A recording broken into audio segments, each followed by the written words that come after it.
In these blessed nights of Shahr Ramadan, insha'Allah ta'ala, we will be exposing the third tyrant, Uthman ibn Affan.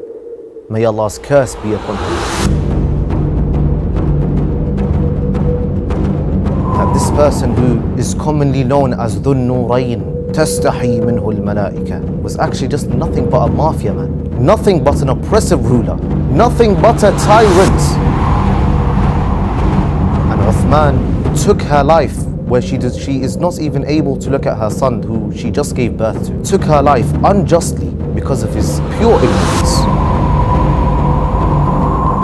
You have the jur'ah to make him above Amir al-Mu'mineen, the commander of the faithful. You give him a higher rank than Amir al-Mu'mineen alayhi salam, the rightful chosen successor of the Prophet, peace be upon him.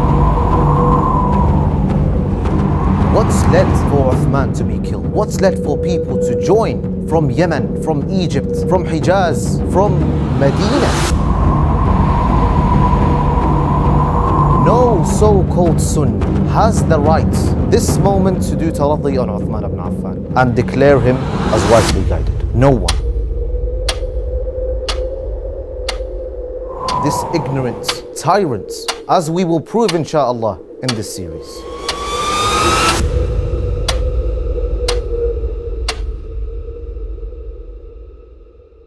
For all the Shia Ummah, all of them, put their hands up in prayer for Allah subhanahu wa ta'ala for hastening the reappearance of our 12th Imam, peace be upon him, Imam al-Mahdi al-Muntazar, alayhi salatu wassalam. The one where we just mention his name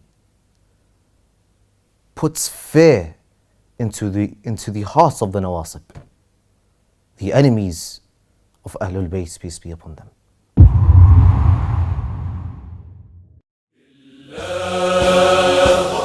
بمحمد بن علي بفاطمة بالحسن بالحسين بالأئمة الأطهار.